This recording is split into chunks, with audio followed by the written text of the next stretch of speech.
खिलाड़ियों के भविष्य के साथ खेला, मैदानों में चल रहे एक्सपोर मेला।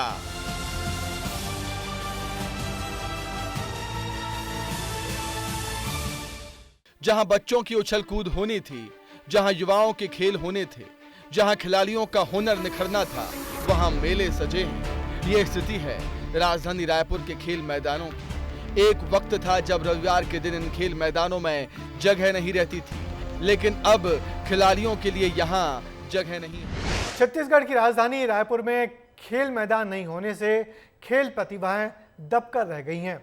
ऐसा नहीं है कि यहाँ पर खेलने के लिए मैदान ही नहीं है। कुछ साल पहले तक खिलाड़ी इन मैदानों में जमकर प्रैक्टिस करते थे, लेकिन अब इन ग्राउंड का इस्तेमाल खेलों से ज़्यादा कमर्शियल मेले ठेलों के रूप में ज़्यादा हो रहा है। देखिए कैसे ये खेल मैदान धीरे धीरे कमर्शियल हब बनते जा रहे हैं। खिलाड़ियों के भविष्य के साथ खेला, मैदानों में चल रहे एक्सपोर मेला।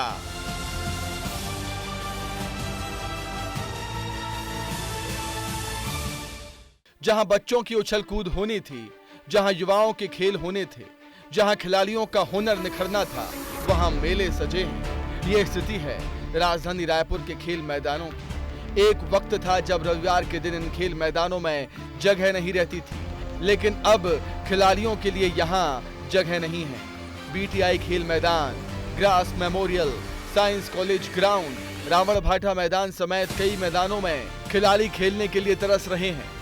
किसी खेल मैदान में चौपाटी है तो कहीं मेला और सार्वजनिक कार्यक्रम हो रहे हैं। ग्रास मेमोरियल मैदान, खिलाड़ी नहीं व्यापारी इसका इस्तेमाल करते हैं। बीटीआई ग्राउंड में एक्सपो महोत्सव के चलते जाम रहता है। साइंस कॉलेज मैदान में सरकारी कार्यक्रम और एक्सपो होते रहते हैं। दही हांडी मैदान में मेला और धार्मिक आयोजन होते हैं। रावण भाटा मैदान में आधे हिस्से में अक्सर मेला ही लगा रहता है। चलिए सबसे पहले बीटीआई ग्राउंड का हाल जान लेते हैं। संडे के दिन अमूमन तौर पे यहाँ पर बहुत ज़्यादा भीड़ रहती है। क्रिकेट के साथ में वॉलीबॉल और इत्यादि कई खेल खेले जाते हैं, लेकिन यहाँ लगातार किराए पर इस मैदान को दिया जाता है। मैदान देने के कारण यहाँ पर कार्यक्रम होते हैं और कार्यक्रम होने के साथ में यहाँ पर कोई भी खिलाड़ी खेल नहीं खेल पाता। देखिए तस्वीर दिखाता हूँ मैं आपको कि इस वक्त एक गोंडवाना महोत्सव चल रहा है। गोंडवाना महोत्सव के चलते ये कई दिनों का महोत्सव आयोजित किया गया है, जिसके चलते यहाँ पर कोई भी खिलाड़ी खेल का प्रतिभा नहीं दिखा सकता, ना यहाँ पर खेल खेल सकता है, क्योंकि पूरे ग्राउंड को ही कैप्चर किया गया है। पूरे ग्राउंड में ही मेला लगा दिया गया है। अब ग्रास मेमोरियल मैदान की तरफ भी नजर दौड़ा लीजिए।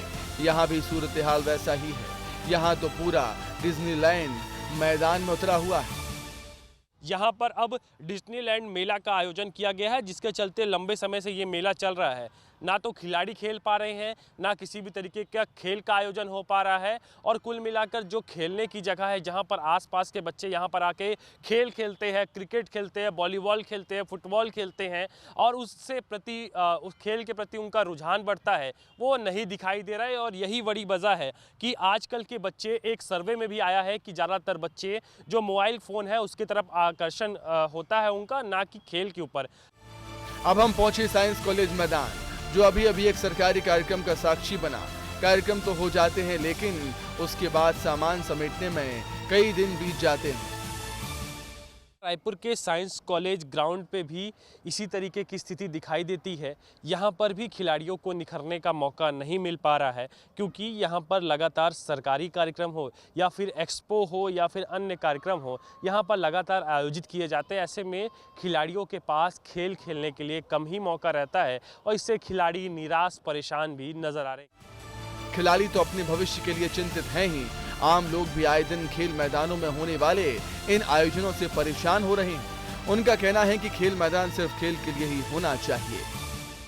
खेल ग्राउंड है और बच्चे लोगों को दिक्कत होती है, दौड़ भाग, और भी जो सुबह मॉर्निंग वॉक के लिए जो लोग आते हैं, इस टाइप का कोई बड़ा मैदान तो कहीं यहाँ बगल में है नहीं। इसी हिसाब से देखा जाए तो अधिग्रहण हो रहा है। इस टाइप का कार्यक्रम नहीं होना चाहिए। मतलब बच्चों को खेलने में बहुत तकलीफें होती है, तो उनको खेलने का समय ही नहीं मिलता है, और बाहर कहीं सिटी प्लेस में तो जगह ही नहीं है खेलने के लिए, तो बच्चे जाए तो जाए कहाँ। इसलिए मेरे ख्याल से ये जगह खेलने के लिए ही बनाया जाए। साल में 6 महीने कार्यक्रम होते मेरे देखते देखते में, अभी तो और भी बढ़ गया, तो यहाँ कार्यक्रम होते रहता है, लेकिन ऐसा नहीं करना चाहिए। कई बच्चों को खेलने में बहुत दिक्कत होते हैं। एक ही ग्राउंड है हमारे आसपास में यहाँ पे। पूरे मामले में खेल मंत्री टंकीराम वर्मा ने कहा कि सभी कलेक्टर्स को जिला स्तर पर 5 एकड़ जमीन आरक्षित रखने को कहा गया है। ब्लॉक लेवल पर 2 एकड़ आरक्षित करने को कहा गया है ताकि आने वाली पीढ़ी के लिए खेलने की जगह सुरक्षित रहे।